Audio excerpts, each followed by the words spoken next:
Ibutoro's invitation from Habitat for their assembly meeting in June. June, yeah. Yeah. To Nairobi. So wondering whether I was You want to go there? You have money? money is there, but You have many money, much. no, not sure. Rich. We can, Yeah. maybe we can discuss it later. Also, Yunea is coming. Yeah. But Yunea is Are you ready? technical, yeah. Madam, Yeah, sure.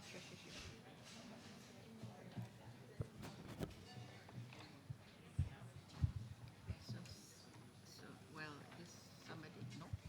I don't know what. good morning, and welcome to everybody to this launch of the theme study of our annual commission session. Title of the theme study is The Race to Net Zero, Accelerating Climate Action in Asia and the Pacific. We are happy to see a crowd here in the room at the FCCT, as well as folks joining us online via Zoom. My name is Mitch Shea. I'll be your moderator, I guess, this morning. This is about the commission. Today, we are extremely honored to have, of course, the Executive Secretary of ESCAP, Ms. Armida Salcia Alice-Jabana, joining us for the launch. And then to her left is Ms. Huda Ali Sharif. She's the Deputy Ambassador and Permanent Representative to ESCAP from the Maldives. And then to her left is Mr. Adis Isrengun.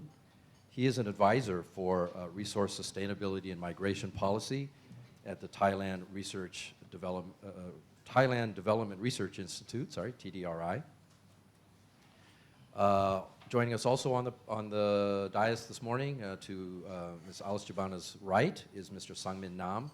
He's the Director of the Environment and Development Division at ESCAP. And then last but not least there at the far right is Mr. Prat Rujiv Waranam. He's the Assistant Editor at Bangkok Post and writes frequently about climate-related issues. So this report prepared this year, it was a very much a collective effort. All of the divisions of ESCAP, as well as experts from 10 organizations and thought leaders from around the globe, including people such as Ivo de Boer, who was a former head of the IPCC, Professor Jeffrey Sachs, and former Minister Ayun Sanjasure of Mongolia, right? They all contributed to this report. So on behalf of ESCAP, we would like to thank each and every person who contributed to the report as we try to raise ambition in dealing with climate change and to help the Asia-Pacific region win the race to net zero. So without further ado, I'd like to hand over the floor to Ms. Armida Salcia Alice-Jabana, the Executive Secretary of ESCAP, for her opening remarks. Thank you very much, Mitch. Very good morning to all colleagues. And also thank you very much for taking the time to come in person here, as well as for colleagues who are joining online. Let me greet, first of all, Ms. Huda Ali Sharif, and also colleagues from TDRI, Mr. Adis Isangkorn, and also colleagues from the Bangkok Post, Mr. Praj Rujiv Fanaron. So this is, as is the case here, with each preparation leading to our commission session, and our commission session, the 79th, will start on the 15th. We launch the theme study for this year, which is on accelerating climate action in Asia Pacific. While we have seen many intergovernmental and stakeholders meeting at the global and sub-regional levels, so especially on this climate action, because this is a very urgent topic, urgent issue.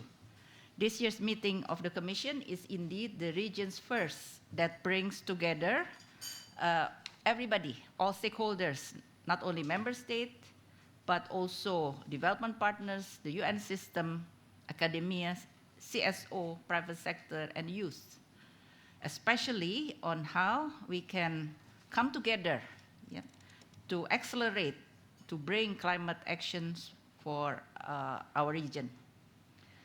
And again, yeah, our region is already feeling the full force of climate-induced disaster, not to mention, yeah, if you notice, yeah, the past few days, maybe already a few weeks, yeah, we did not realize, yeah, initially, but increasingly, I was thinking, if you notice, yeah, this weather, this temperature, yeah, it's very hot now, yeah. It feels like although 35, 36 on, but feels like 45, 46, yeah. And it's not only in Thailand or Bangkok, and apparently also across the region. So meaning what? Meaning climate change is really already arrived at the forefront of our doorsteps. And over the past 60 years, warming in the region has exceeded the global mean. In fact, again, these heat waves, yeah, that we've experienced not only in Bangkok, Thailand, but apparently across the region. These extreme temperatures also affected other countries such as India, Bangladesh, China, Laos PDR, just to name a few.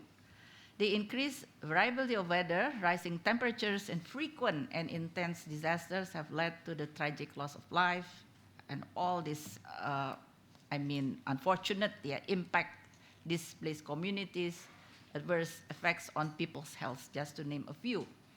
As a result, the region is home to 6 out of the top 10 countries most affected by climate-related or so-called climate-induced disaster between the year 2000 and 2019. These countries are Bangladesh, Myanmar, Nepal, Pakistan, Philippines, as well as Thailand. So therefore, yeah, how we can also provide solutions.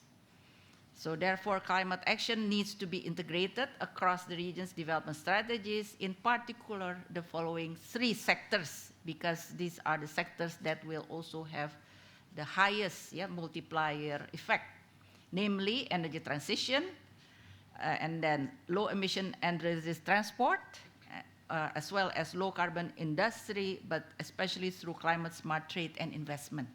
So it has to go together, yes, so not only the industry, but also the trade and investment.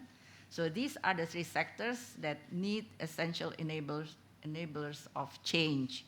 Firstly, countries are becoming more proactive in climate action, and about 40 countries have announced their goals for carbon neutrality by mid-century, 2050, or around those years, yeah? Governments see climate action as a must to transform the economy regardless of their development stage. Again, yeah, so I think it needs to be reiterated that we cannot wait, yeah. For some countries, they would like to wait, but I don't think, yeah, we can afford to do that. Secondly, the expansion of renewable energy and low carbon technologies is far beyond various projections made even a decade ago.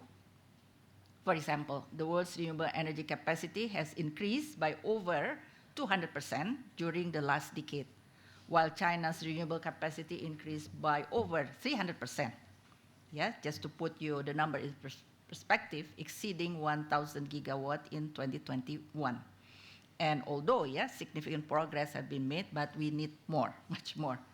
Low carbon mobility, especially electric vehicles, the so-called EV, is rapidly expanding its market share and making spillover effects over other industries. And the third element is to support their carbon neutrality goals, most countries integrate the so-called NBS, yeah? NBS is becoming a popular acronym, which is nature-based solutions, which aim to protect, manage, and restore ecosystems to increase carbon storage and avoid greenhouse gas emissions. 43 out of the 49 countries in the region that have mitigation commitments, they refer to or referencing at this called MBS. This will support protecting biodiversity and expanding urban green space. Yeah. So we must enhance regional cooperation to accelerate low carbon transition in key sectors that I already mentioned, yeah, the energy, the transport, including mobility and logistics, as well as trade and investment. Enable climate action through finance and monitoring. This is also equally important, yeah, the funding, so therefore the climate finance, as well as monitoring the progress. Yeah, without that, we don't know, yeah, how far we have achieved, yeah, in our climate action commitment. And promote policy dialogue, technical cooperation on national net zero goals. So this is the areas, yeah, the commitment that ESCAP is ready to serve, yeah, not only member states, but working together with all stakeholders. I look forward to furthering our region's climate discussion next week, especially during our commission session and beyond, of course, alongside our leaders and senior government officials. This just to name a few. Yeah, this already shown in the slide. The Secretary General will provide, yeah, his remarks or keynote for that matter, as well as PGA, several Prime Minister Presidents, yeah, for example, Her Excellency Prime Minister Bangladesh, from Prime Minister Cook Islands, Prime Minister or President, yeah, of Palau, Prime Minister Cook Islands President Palau, and as well as Prime Minister Samoa actually will come in person. Will come in person as well as many of the ministers from the Pacifics, yes, showing the commitments from the Pacifics, as well as the President of the Philippines that will provide, yeah, his remarks. I should also mention development partners, academia, youth leaders, youth representatives, as well as, I hope it's shown here, yeah, several of the Secretary General of the regional sub-regional organization, just to name a few that will already confirm that will attend in person, for example, SG of BIMSTEC, SG of TCS, yeah, as well as SG of PIFS, Pacific Island Forum. SG Henry Puna will also come in person.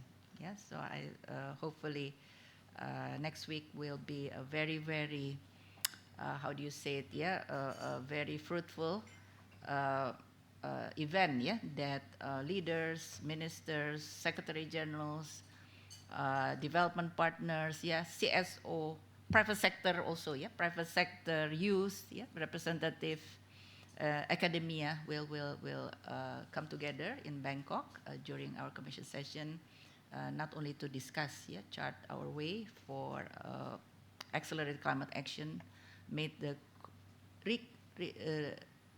recommit, yeah, the already commitment, and again, yeah, from there on, accelerate the action.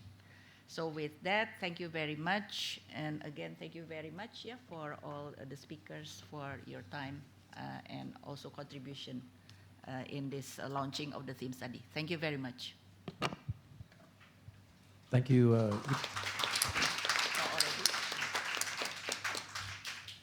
Thank you, Ibu. Before we proceed with the rest of the program, we'd like to just present the theme study to everybody. Okay, so we'll have a quick photo op. So we stand up. Yeah. Oh, okay. Yes. All right.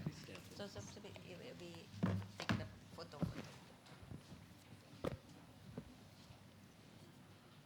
That's it. 3, 2, 1. Line, please. 3, 2, 1. Okay. Thank you very much. Thank you. So, yeah. I will Okay. do that. Then maybe you may, or Mitch will come here. No, no, no. Okay. Yes. Thank you, Ibu.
like to turn the floor now over to Sang-min, who has some more details about the findings of the study.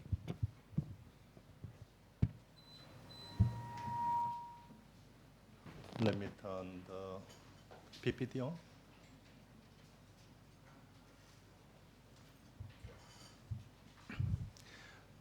Good morning. I'm very delighted and honored to share key findings and recommendations about this theme study. As you can find from the title, the theme study defines the race to net zero as the direction of accelerated climate action in Asia and Pacific. This reflects the commitments of countries, as our Executive Secretary mentioned, about the 40 countries in Asia Pacific and about 130 countries in the world, which announced to achieve their carbon neutrality by mid of this century. In that context, the study looks into what regional cooperation should and could be strengthened among ESCAP member states.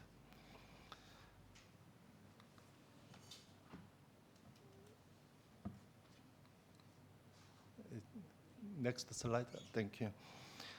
So first, this report identifies some of urgency, climate emergencies, global certainty, but responding to climate change is more urgent than in Asia and Pacific.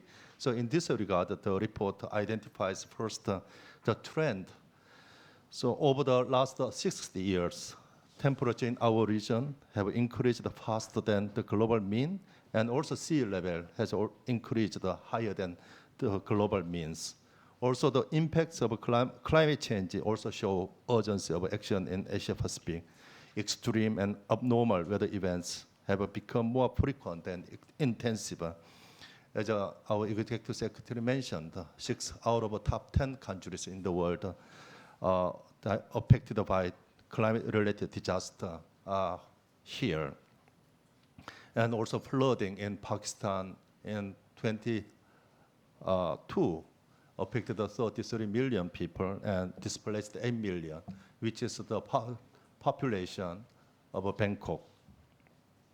It also, this is a home to many small island developing countries, as well as low-lying coastal communities.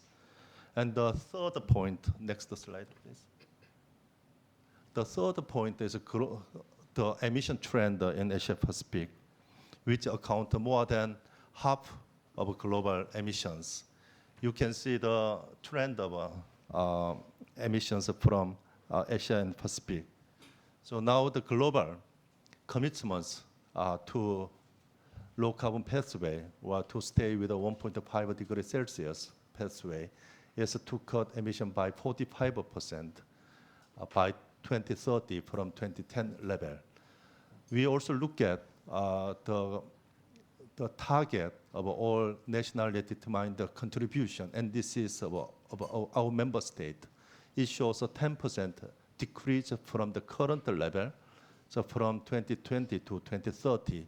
But if we look at from 2010 level, it will be increased by 16%. So despite the global commitments for 45% reduction, we are expecting to have a 16% increase from 2010 level. So meanwhile, it is also encouraging to see the increasing number of countries committed to net zero or carbon neutrality. As we mentioned, almost now 40 countries. So this requires international and regional cooperation to support the implementation. In that regard, next slide. Also, as you can see, countries, regardless of their development stage, made such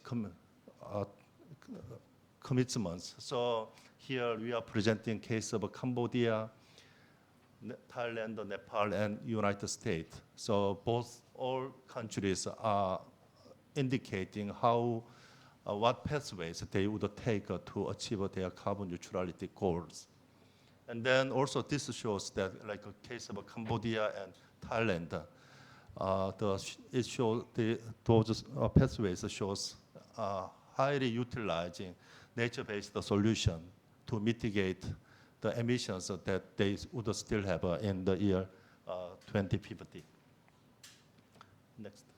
So this theme study focuses on three key sectors: energy, transport, and industry sector, based on ESCAP's analysis. Those three sectors are contributing about 65% of GHG emissions from Asia Pacific.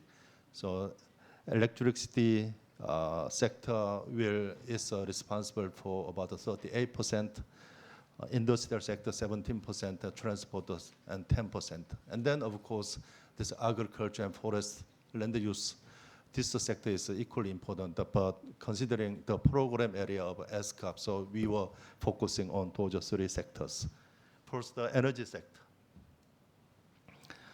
And about 85% of Asia Pacific energy comes from fossil fuel, and about 60% of emissions from energy sector are responsible. It's emitted from coal-fired power plants. So we need to radically phase down oil and gas and phase out coal and move to a low carbon and natural energy pathways. And also we have seen this rapid increase of renewable energy, but there is a significant disparities between these high-income countries and low-middle-income countries. And as ES mentioned, China now has over 1,000 gigawatt, and here in Southeast Asian countries, Vietnam is leading now 45 gigawatt of renewable. So there are good trends, but there are many other countries not making really good needed progress. So to radically scale up renewables, this report suggests strengthening trans-border power trade, especially we propose the idea of green power corridors to trade renewable energy resources. And the next one is transport. Our region's transport is responsible for about 27% of CO2 emissions. Also, this is also much higher than global average. And without more ambitious action, transport demand and CO2 emission in Asia and Pacific could increase by more than 50% by 2050. But meanwhile, we also see countries more committed to low carbon transport modes. And especially, as you can see, many countries incorporate their transport policies in NDCs. But however, we also see the number and range and scale of such policies are inefficient to meet their own climate goal. Regional cooperation, such as exchange of best practice, information, and relevant data, would support efforts of countries to align their low-carbon transport policies.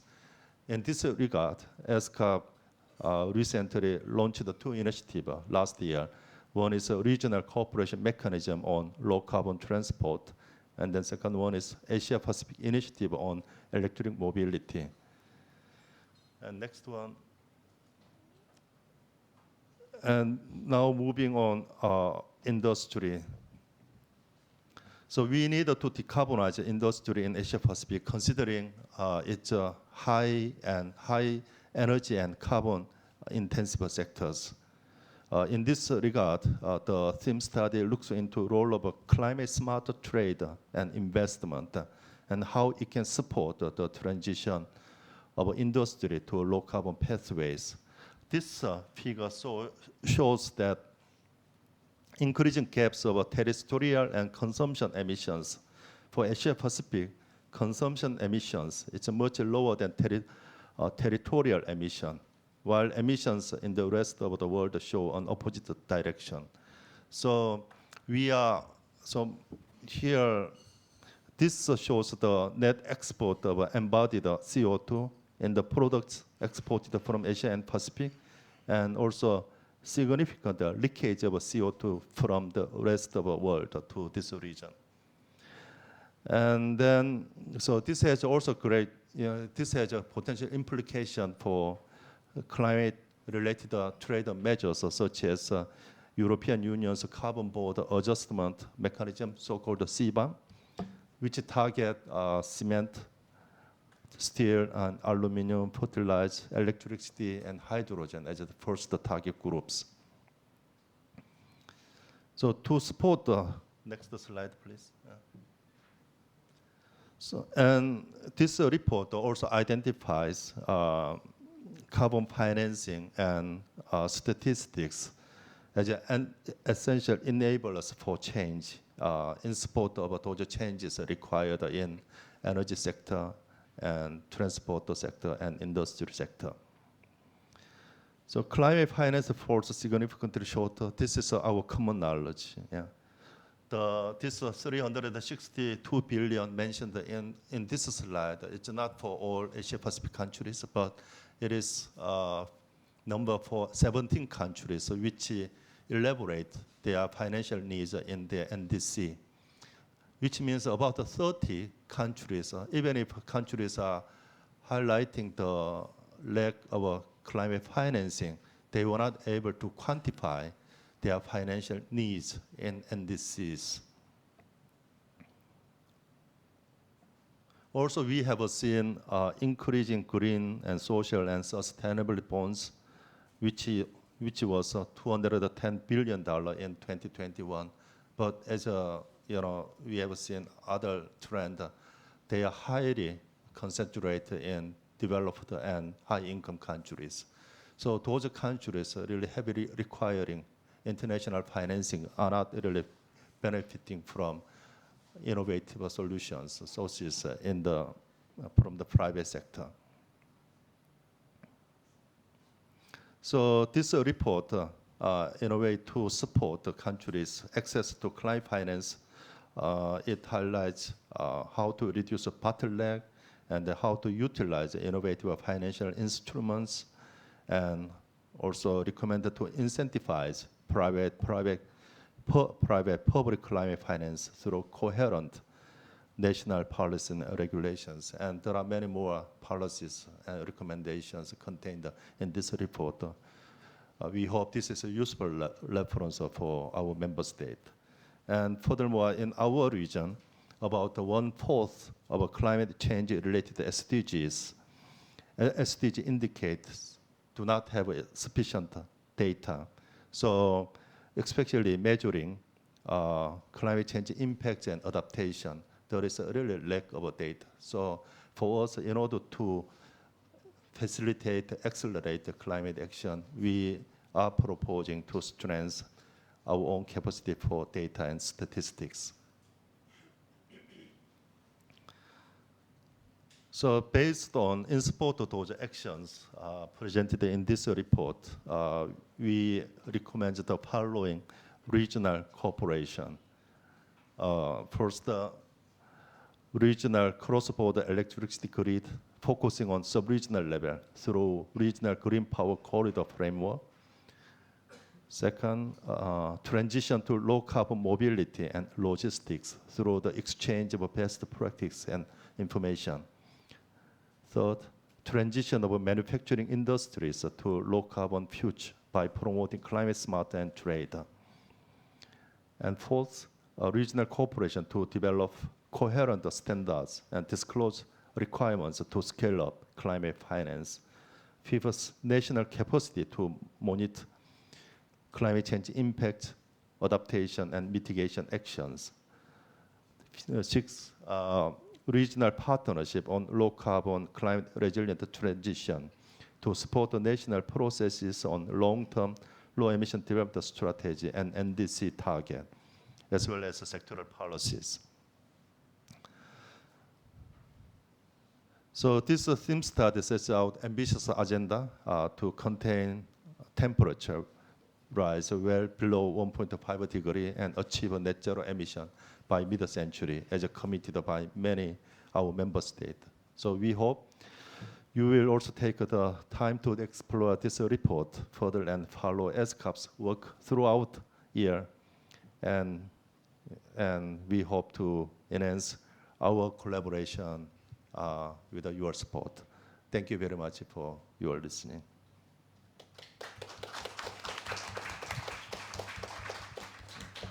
Thank you, Sangmin. I'll let you continue as you moderate the panel discussion to come. Thank you. So we have a panelist. Yes, our executive secretary already mentioned that the name of our panelist. But so we, here representation from member state and also expert from member government. Also, we have a colleague from media. So first, Ms. Huda Ali Sharif, Deputy Ambassador and Permanent Representative to ESCAP, Embassy of Maldives. So I would like to ask, we have the same question to all three panelists. Your own, main takeaway message from this theme study, and based on your, expertise and then also perspective from your government, what is the most important recommendation of the theme study, and how would it be relevant to your work or your government's climate action plans? So let me invite Ms. Huda first.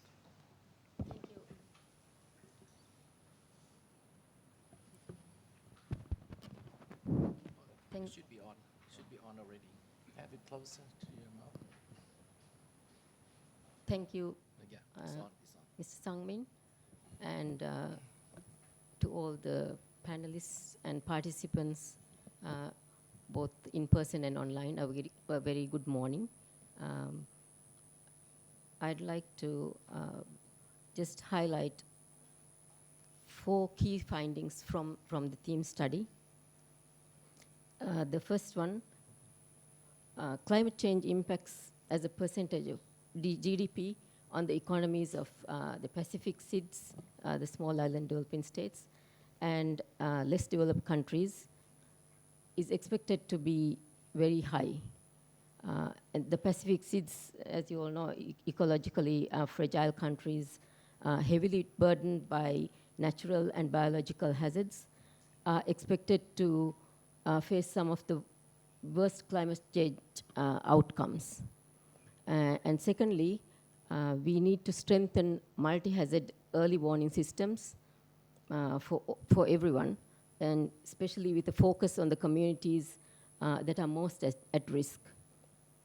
We need to promote innovative pilot initiatives, scale up successful early warning systems, and facilitate regional cooperation, which according to the report will directly benefit 20 countries, and most of them are LDCs and SIDS. And the third point, key finding I'd like to highlight is LDCs and SIDS urgently need finance to combat the impacts of climate change. It's reported LDCs and SIDS, arguably 2 sets of countries urgently in need of climate foreign direct investment, have not received climate foreign direct investment or climate mitigation and adaptation investments since 2011. And following this finding, there's an urgent need to support developing countries in the region, especially LDCs and SIDS, in their investment promotion agencies, and to attract and facilitate climate foreign direct investment. And for the second question that was posed to me, the recommendations, how it aligns with the Maldives and in general for SIDS. As you all know, Maldives is one of the lowest lying countries, and we are at the front line facing the impacts of climate change. So it's very relevant that the theme study has been based on the topic of the theme study. I'd like to underline the recommendation for developing a regional partnership to support the NDCs and carbon neutrality goals, and recommendations for low carbon energy transition and low carbon mobility and climate finance. Maldives is proud to be one of the 6 Asia-Pacific countries alongside Australia, Fiji, Japan, New Zealand, and the Republic of Korea, who have adopted a law on carbon neutrality.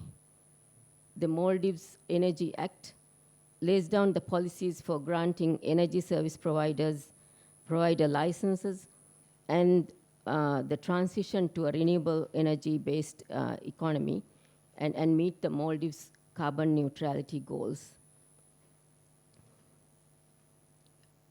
The sectoral recommendations presented by the theme study are indeed aligned with the Maldives NDCs, and therefore it will greatly benefit for us to reach the net zero by 2030. On energy transition, Maldives will increase renewable energy share to 15% in the energy mix by 2030 and increase energy supply and the demand side efficiency. On decarbonizing transport and mobility, Maldives will establish vehicle emission standards and develop an efficient transport management system. However, implementing the plans requires policy and technical cooperation to jointly speed up our progress. So I look forward to strengthening the regional cooperation on carbon neutrality goals and low carbon transition in key sectors such as energy and transport. Regarding the promotion of regional cooperation to develop coherent standards and disclosure requirements to scale up climate finance, it's needed to support the energy transition, redirect capital to climate action, and disseminate best practices on how to best mobilize private finance. Maldives' carbon neutrality pledge by 2030 is dependent on the level of international support received. Maldives is notably one of the hardest hit countries in the world by the climate crisis, as I said earlier.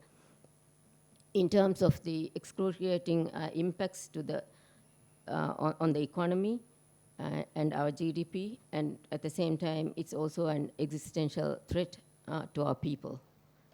Hence, without external support, the government's recovery efforts and Build Back Better initiatives, which are aligned with the long-term emission reduction goals and resilient and green recovery, may not be implemented successfully. And despite these challenges, and although our contribution to the GHG emission standards are only 0.003% in the global share, we are determined to show climate leadership and continue to advocate for more effective and bold actions to address the climate crisis that we are facing today. Thank you.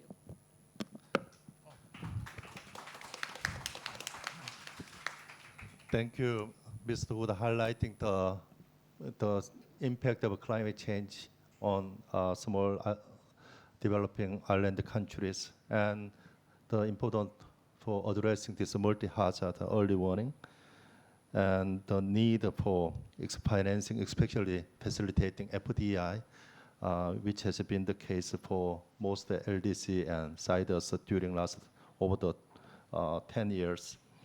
And then your support for the idea of a regional partnership for new carbon, low carbon, carbon neutrality goals.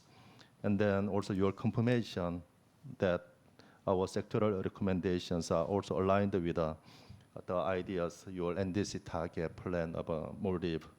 And then you are highlighting that despite the small contribution of Maldives, 0.003%, so government is really committed to take a bold action. And then you are highlighting the need of international support, especially financial support, to enable your country to to implement the action. Thank you. And our next speaker, I am very pleased to invite Dr. Adis Islankura, who is advisor to Resource Sustainability and Mitigation Policy, Thailand Development Research Institute. Dr. Adis. Hi, thank you very much. Thank you, ESCAP, for inviting me here this morning.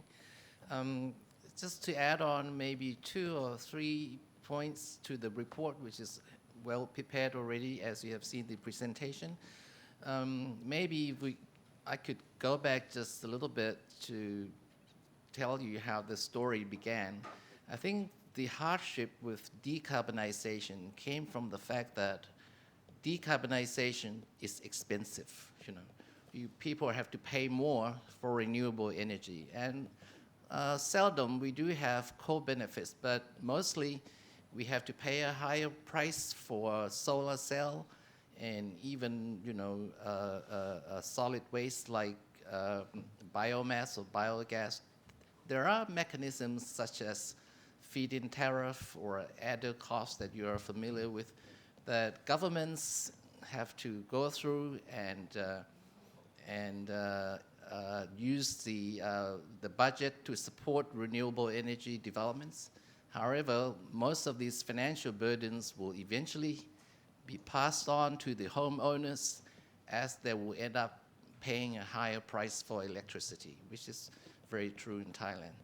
So given that we are facing still with this financial hardship with renewable energy development or decarbonization, including sequestration, from my perspective, it is important, well, if we speak on regional cooperation, to somehow make life less painful for the future decarbonization. The lower the cost we are able to do, the more successful it's going to become, okay? Now, it comes to the cost-effective way of decarbonization. There is the good news, where you've all seen that the cost of renewable energy has come down rapidly, okay?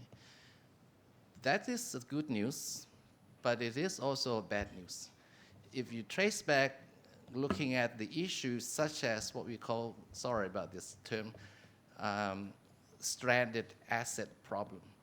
If you're investing in renewable energy today, then you may reconsider, or you might not be able to engage, because a renewable energy plant would take like at least 10 or 15 years for the payback, okay? Now, why would you not be investing in this 10 or 15-year large project? The reason is because you know that tomorrow the cost of energy will come down. And the new company who will enter the market tomorrow will undercut your price. So people would tend to hold back on their long-term investment.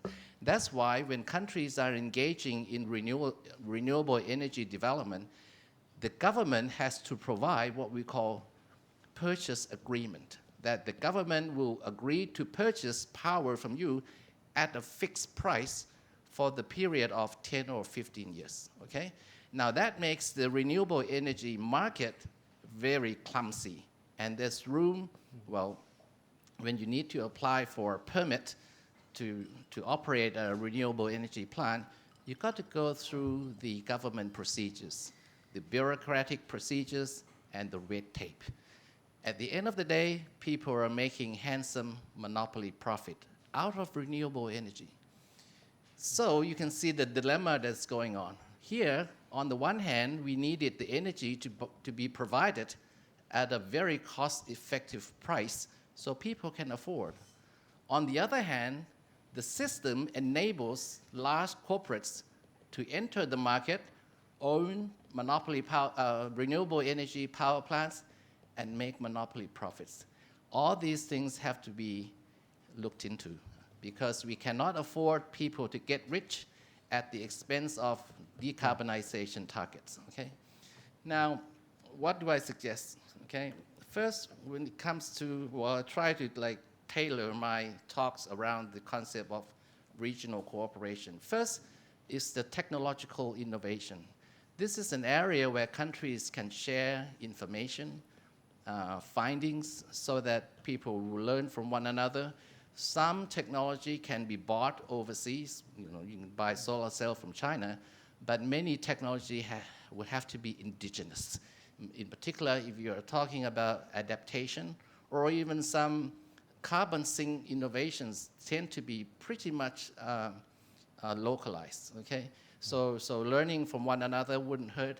And what is important is there are two aspects of technological innovation. One is to bring the cost down, which many countries have been doing successfully.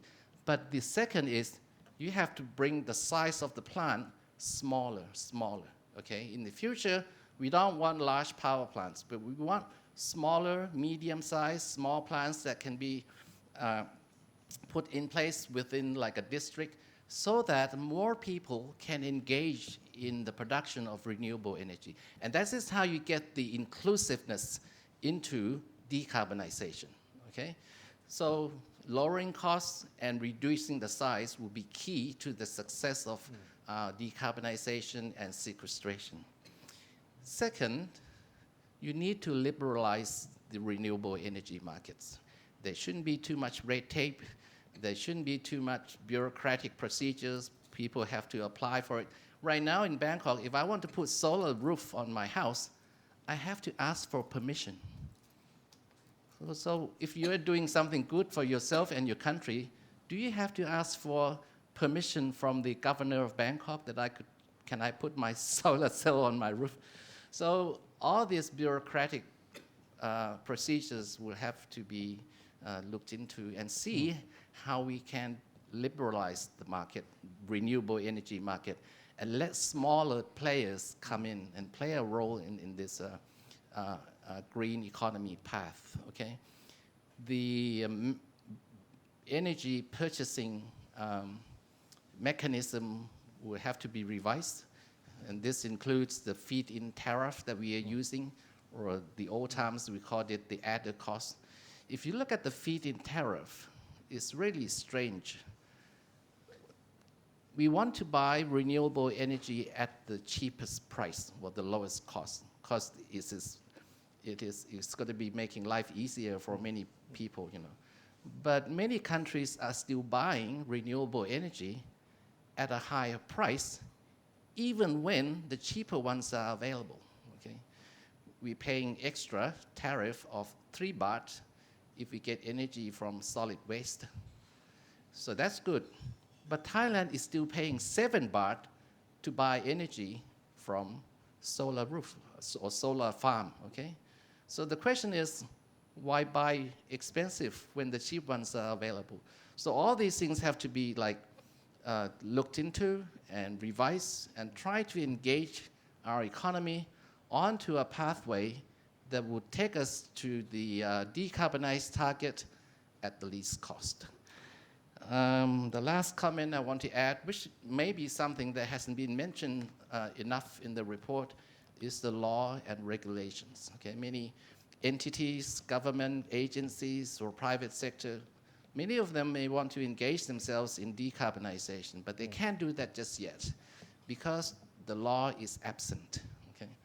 Right now, we cannot go and ask the firms or the factories about how much carbon they emit each day.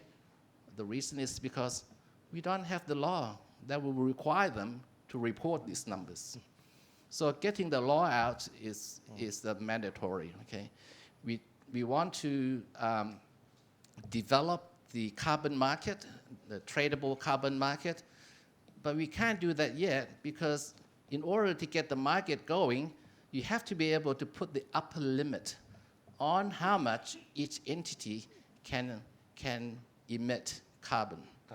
And beyond that, So because oh, okay, yeah. So if you have, the climate change law and regulation is another assignment a country like Thailand would have to be involved in. Thank you so much. Thank you, Dr. Ane. So sorry about not giving you enough time. Thank That's you. okay. It's good to have this kind of detailed information and your view on this dilemma between cost effectiveness and monopolized profit, and then how to engage people in the decarbonizing pathways. And perhaps, for your idea on regional cooperation, if I just summarize, one is technological innovation that can help cost down, and then um, really ideas for how to liberalize renewable energy market. Yeah. And maybe last point is developing and laws and regulations to support this transition. So thank you. So here, especially laws and regulations, so this we put the idea in various sectors, but thank you for highlighting this point to really look at our regional cooperation. And then our next speaker, Mr. Prachat Rujipannarum, who is assistant editor, Bangkok Post. So you have the same question. Yeah, thank you. Yes, hello. I would like to thank everyone for allowing me to share my view as a climate reporter in this panel. Before I speak about the need of Thailand and the world to mitigate the climate change, I would like to share some story that I learned from the field about the impact of climate change. Earlier last year, I have visited the village in Bang Khun Thien district. It's a seaside district of Bangkok, just about 30 kilometers from here. And the people there has faced a lot of problems from sea level rise. Right now, they say that the land has been submerged under the rising sea. Last swath of land has already lost to the sea. And according to the report by Greenpeace, it said that within the next few decades, 90% of Bangkok, the land that you're standing here, are at risk of being inundated under the rising sea. So, as we have learned that climate change is a serious threat to us all, but as it is the subtle and slow coming threat, I think the human do not take this kind of risk seriously. Unlike also threats such as terrorism, war, or even the Wi-Fi that we see that it's ongoing, it's quick spreading. The people tend to organize the effort to take care of this kind of threat more efficiently. But in this case of climate change, we are just like a frog in the pot that is getting boiled. We are getting boiled alive right now. So as a lot of the panel has shared their view on the climate action, I totally agree with them. But I would like to suggest a little bit, as I am working on this field. A lot of people reflect that many climate action is just the pretext for the big corporate to greenwashing their operation, to make their operation look greener and friendlier to environment. But indeed, it's not help the world. I would like to suggest that if we want to have the genuine climate action, we need to consider the action that we put in seriously, that it actually helps the world. For example, right now, there is the effort by the government and the business sector to replant the mangrove forest. But there is a lot of problem to that project. For example, the mangrove is planted on the different ecosystem that do not support the mangrove, and eventually the mangrove will die. So I would like to suggest that the authority and the business sector, they should consult the expert on that, on how to find the best way to fight the climate change. And another thing that I would like to recommend that the authority need to consider the aspect of climate justice, because the people who are at risk the most of climate change is the one that are poor and vulnerable. They don't have a voice to say just like you and me. They sometimes also do not have the experience. They don't have the knowledge to fight the climate change. So it is important for us to help them, empower them to have more climate resilience. Another thing is the energy sector. As the information that I have in my hand from Energy Ministry, it said that as of January this year, Thailand emit about 20.2 million tons of carbon equivalent to the atmosphere from energy sector. So yes, energy sector need to be changed. We need to use more renewable energy. But the renewable energy in this case also need to be considered properly, because right now a lot of renewable energy, for instance hydropower, is not actually good for the ecosystem or the environment as well. Right now Thailand has invested a lot in the hydropower development in the Mekong River. A lot of people say that hydropower is good. It do not emit carbon. But actually, hydropower is so bad to the environment. It cut down the fish migration route and destroy the ecosystem that sustain millions of people in the region. Not to mention that they also create reservoir that a lot of organic matter decompose in the reservoir and also emit methane, which is very bad, much worse than carbon dioxide. And this is my view on the matter. Thank you. Thank you, Kumprachat. Highlighting the importance of awareness raising, and also project, even international project should fit with the local context, yeah, including this mangrove project, and then also empowering local people and also renewable energy. So while we are highlighting the importance of expanding renewables, so also we look at the negative consequences on other dimensions, such as impact on ecosystem. Thank you. With that, let me hand over to Michi for.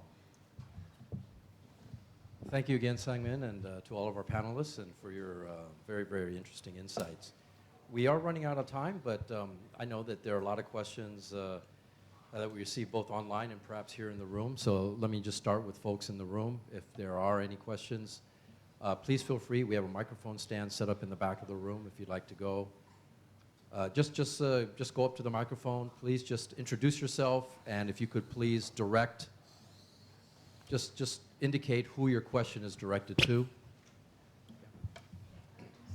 Thank you so much. Thank you very much. This is really a timely discourse, and I would like to thank all the panelists for the findings.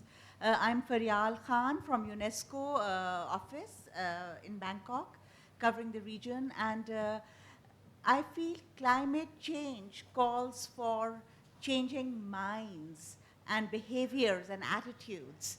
And I think we can learn a lot from Maldives, where you've taken a longer term perspective in the Maldives, and you're looking at education, integrating issues of climate change as part of the education systems, so that the youth and the younger learners can really,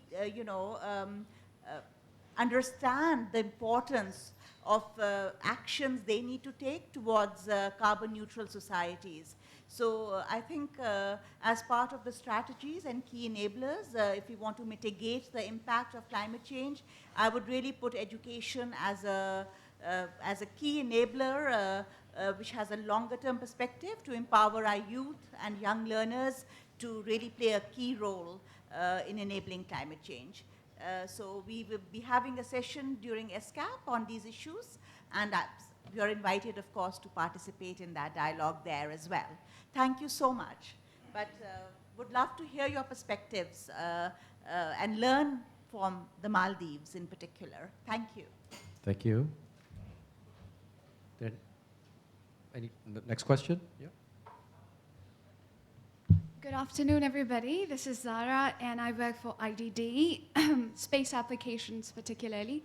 So when I was listening to all the expert opinions and panel discussion, this is very interesting, but I belong to mountains and Himalayas, basically, and I belong to Kashmir, which is a little bit very climate and geographically impacted every year.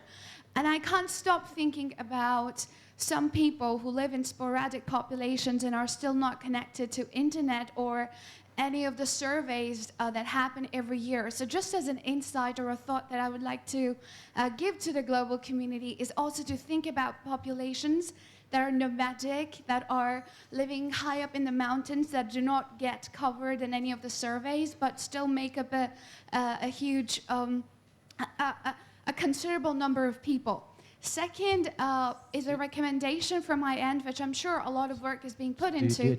Sorry, do you have a question for the panel? Yeah. It's just a thought. Okay. Maybe you can highlight some work which is being done on it. Perhaps if you'd like to speak to them after, Okay. you know, Okay, thank you. one-on-one. I would like to give, well, we are running out of time. That's why I'd like to give the floor to questions to our panelists. Yeah, thank you. Hi, I'm Richard. I actually come from Mauritius. I'd like to address a question to Kun Addis, please. In the report, correct me if I'm wrong, I saw no mention of nuclear energy. Now, I understand that nuclear energy, 5% of the electricity in China and 3% of the electricity in India is made from nuclear power, and extra power stations are under construction. And I understand that renewable energy is becoming cheaper, batteries are becoming cheaper, but if you're going to have a significant amount of renewable energy in a system, you don't just need a few hours of storage, you need weeks, perhaps even months. And I'm just wondering how that's going to be financed.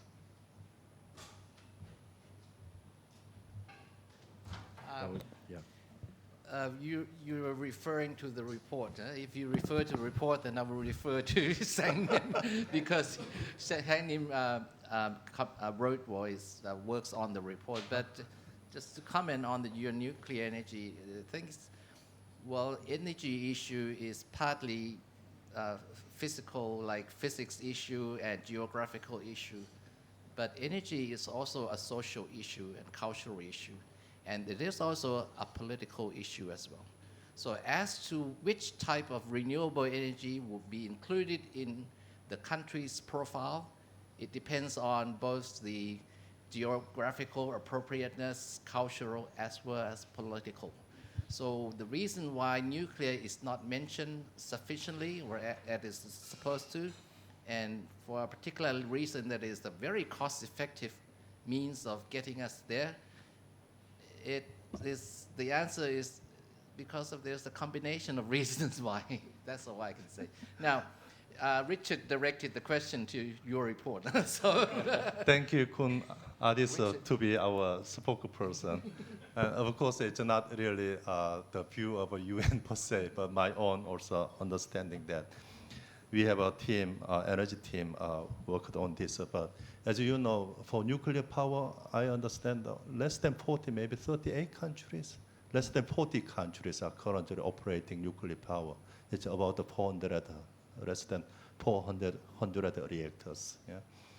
And then also look at the current the countries in Asia really operating nuclear power plant. Of course, China, Japan, ROK, and India, but many other low-income countries, LDCs, are not really operating. And then planning and operating nuclear, it takes at least 10 years. It's not just putting one power plant to operate, but it needs social and institutional system to support that. And then, so now, looking at our timeline for energy transition for next 10, 20 years.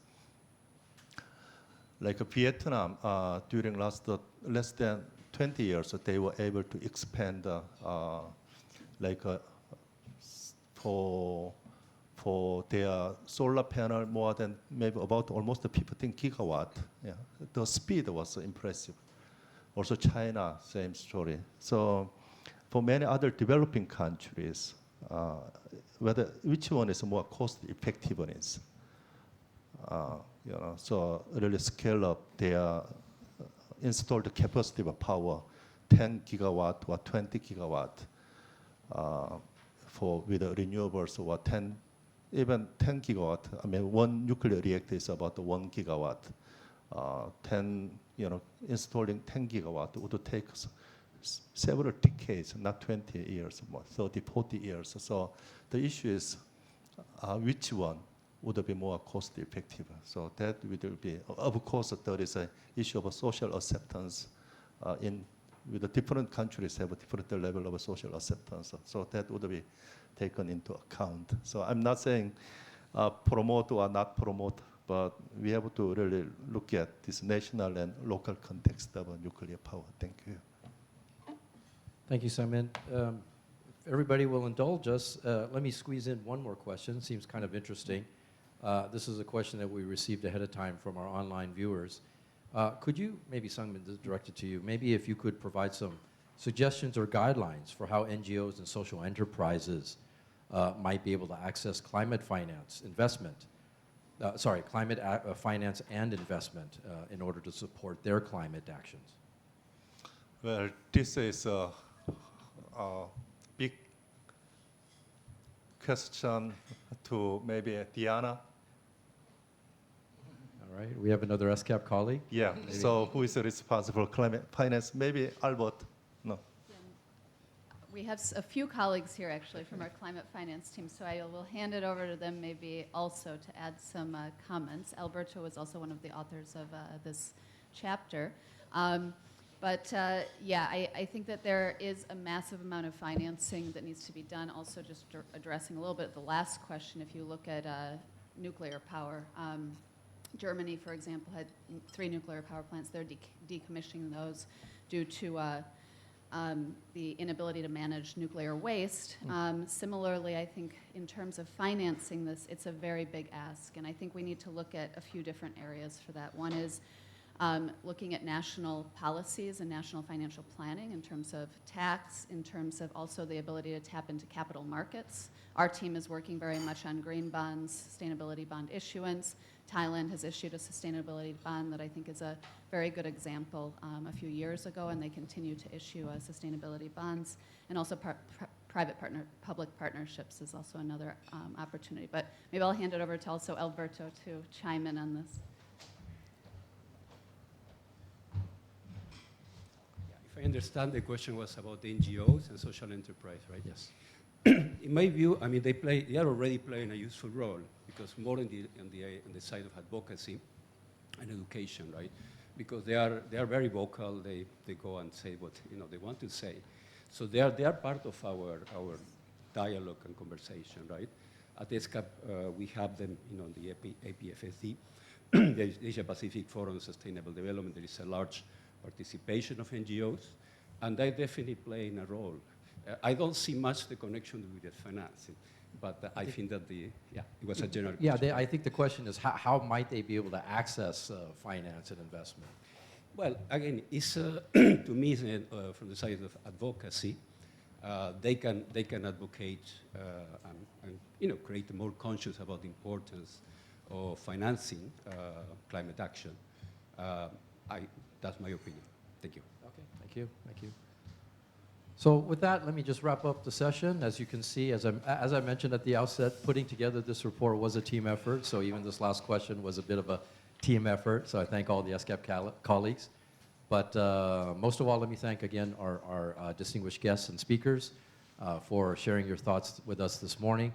Do feel free to stick around. We do have some refreshments in the back, so there will be opportunity to engage them further one-on-one if you'd like. So once again, thank you for attending this launch of our theme study. This will be discussed, of course, by our member states and by all the representatives and the heads of states and government and the representatives of our members next week at our commission session. So if you are interested in hearing more from a country perspective, I do invite you to register and participate in our session next week. All right, thank you very much, and wish everybody a good day, and also online, farewell. Thank you.